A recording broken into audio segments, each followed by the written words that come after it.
Flávio Dino está na cola de Arthur Lira. Vem comigo. Antes de seguir, gostaria de pedir seu like nesse vídeo e sua inscrição nesse canal. Peço também, caso você possa e queira, sua contribuição clicando no botão Valeu ou se tornando membro aqui do blog do Cadu Amaral clicando no botão Seja Membro. Os membros do blog do Cadu Amaral têm acesso a conteúdos exclusivos e assim você ajuda mais um espaço de luta contra o fascismo à brasileira. Ao final do vídeo, deixa seu comentário. Concorde, discorde ou complemente. Mas sempre se lembre que só não vale xingar, nem falar da mãe do povo. Compartilhe esse vídeo em todas as suas redes sociais e também no WhatsApp e no Telegram, se você tiver. Lembrando que se você é de Alagoas, você pode assistir ao blog do Cadu Amaral na TV Com Marcel, canal 12 da NET. Se você não é de Alagoas, você pode assistir a TV Com no link que está na descrição desse vídeo. Obrigado.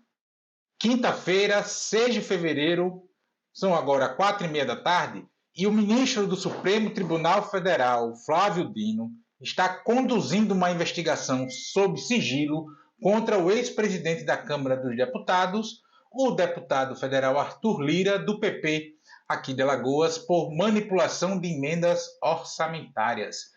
E a coisa parece que está esquentando, tá? O caso envolve um depoimento importante do deputado José Rocha, do União Brasil da Bahia, que foi presidente da Comissão de Integração Nacional da Câmara dos Deputados.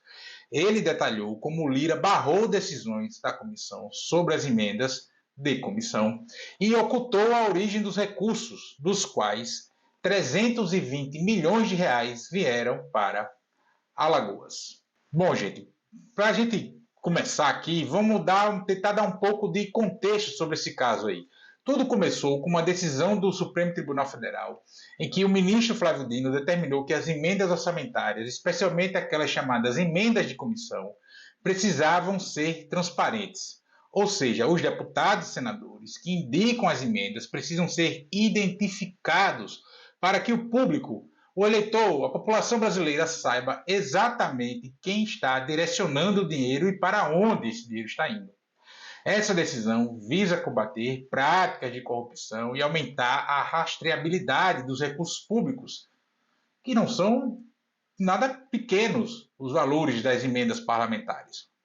O problema é que no meio desse processo aí, Arthur Lira, então presidente da Câmara dos Deputados, está sendo acusado de manipular essas emendas, não permitindo que as indicações fossem feitas, ou tivessem sido feitas, melhor dizendo, de maneira transparente. O depoimento do deputado José Rocha está no centro dessa investigação. Segundo o deputado José Rocha, ele foi pressionado por Arthur Lira e a sua assessoria para enviar as emendas de acordo com uma lista pré-definida, e boa parte dessa lista favoreceria prefeituras aqui de Alagoas. Em depoimento sigiloso à Polícia Federal, que foi revelado pelo repórter jornalista Thales de Farias no UOL, José Rocha contou que, após a decisão de Flávio Dino, ele tentou cumprir com a determinação do STF e garantir que as emendas fossem transparentes. Mas aí, segundo José Rocha, Arthur Lira teria entrado em campo e enviado uma lista de emendas já pronta, já definindo quais prefeituras de Alagoas, no caso, seriam favorecidas com esses recursos. José Rocha, então, afirma ter se recusado a seguir essa lista e pediu para identificar os autores das emendas, como havia sido determinado pelo ministro do STF, Flávio Dino. Então, o que é que teria acontecido? Arthur Lira, inclusive, isso é fato notório, público, Arthur Lira proibiu que as comissões se reunissem, ele cancelou as reuniões das comissões da Câmara de Deputados, inclusive a comissão presidida por José Rocha. O Arthur Lira cancelou as comissões da Câmara dos Deputados em 12 de dezembro de 2024. Como argumento para cancelar as comissões, Arthur Lira afirmou que era preciso dar celeridade às votações em plenário, mais notadamente a da reforma tributária e do pacote de corte de gastos. O deputado José Rocha afirmou ainda que, em um telefonema, Arthur Lira o teria ameaçado de ser destituído da presidência da comissão ao qual José Rocha presidia.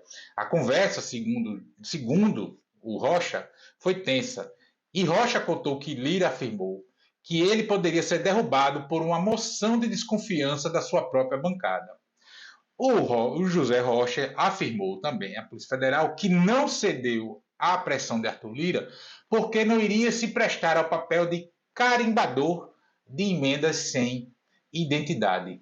Ao longo dessa briga toda aí, a situação foi se complicando ainda mais. No final de dezembro, o STF chegou a liberar as emendas, mas com uma condição: elas precisavam ser enviadas com total transparência. No entanto, e a gente lembra disso, eu fiz comentário por aqui, Arthur Lira juntou outros líderes da Câmara de Deputados e enviou um ofício coletivo com o nome de todos os líderes partidários, lá como se eles fossem os autores desse conjunto de emendas de comissão, sem identificar os parlamentares de fato responsáveis por cada uma delas. Isso foi um grande passo atrás no processo de transparência que o STF havia determinado.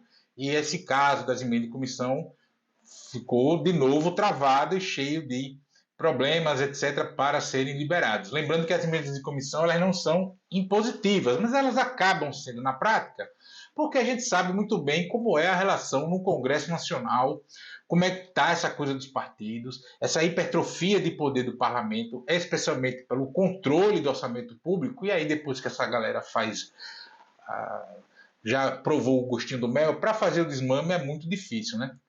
Agora, gente, o que é que está em jogo aqui?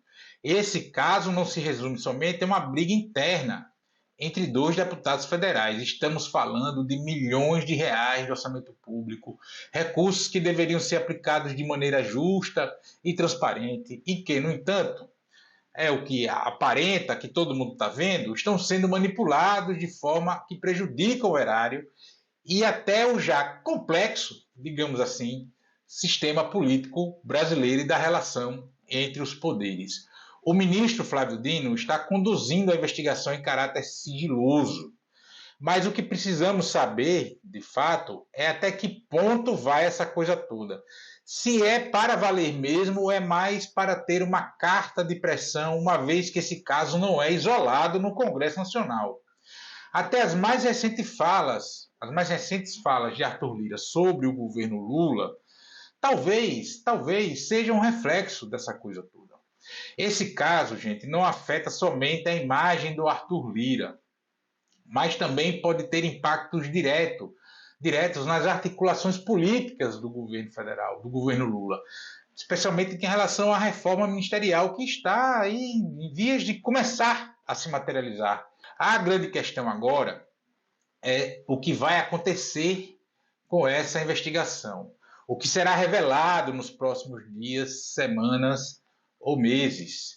Veremos a Polícia Federal conseguir colher mais provas que comprometam Arthur Lira, dessas provas que outros parlamentares, inclusive do Senado, também vão aparecer nessa brincadeira. A manipulação das emendas orçamentárias é um dos maiores problemas enfrentados pelo Brasil atualmente. E um dos principais, se não o principal, problema político do país. Nós temos, na minha avaliação, dois grandes problemas políticos no país, de ordem estritamente política. Uma, essa ascensão desse neonazifascismo que está aí, que chega a ser naturalizada pela imprensa brasileira, especialmente pela mídia hegemônica brasileira, ao falar de política. E outra, essa relação entre os poderes, essencialmente que se dá por conta do acesso aos recursos da União, ao controle das emendas orçamentárias. Desde o pós-golpe de 2016, e já ali, ainda no segundo governo Dilma, o parlamento começou a se hipertrofiar de poder, com o surgimento, por exemplo, das emendas impositivas. E aí vem surgindo um monte dessas coisas, dessas emendas a mais, e cada vez com valores muito altos. O Arthur Lira, logo no começo do governo Lula, chegou a dar uma declaração de que os deputados não queriam ministérios, queriam emendas. Isso se deu porque na primeira configuração de ministros do Lula, feita ainda, os ministros divulgados ainda antes da posse, muitos partidos do Centrão ficaram de fora, entre eles o PP do Arthur Lira, por exemplo. E aí ele, para dar uma de rogado, meteu essa. Parlamentar não quer ministério, quer emenda. Eu até brinquei na hora, ministério é trabalho, emenda é só lazer, né? Então, é essa lógica que está invertida, que desvirtua a relação entre os poderes, apesar dos parlamentares, especialmente do Centrão, ficarem repetindo a besteira de que agora é que a relação está equilibrada, quando isso não é verdade. Agora é que nós temos problemas nas relações entre os poderes de fato. Para você desfazer isso é muito complicado, é muito difícil. E aí nós temos essa guerra de disputa de espaço de poder político. Não é à toa que surge cada vez com mais força a tese do parlamentarismo ou semipresencialismo, como muitos aí querem fazer para fazer uma mise-en-scène qualquer.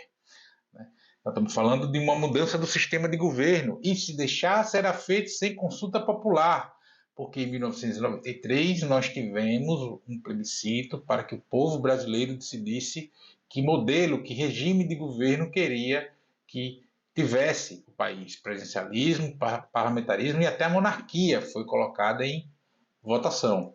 Então, esse caso que envolve, aí desse caso da investigação sobre essas emendas de comissão envolvendo o Arthur Lira, esse caso não envolve somente o Arthur Lira, mas dezenas de prefeitos e empresas, por exemplo, não só aqui de Alagoas, mas do país inteiro.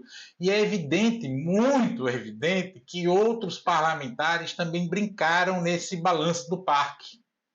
Ou seja, isso pode desdobrar, em tese, atingindo o centro do poder político em Brasília. Não pensem só no CPF, Arthur Lira, mas o que e quem ele representa. Representou nos últimos 4 anos e representa na capital do país.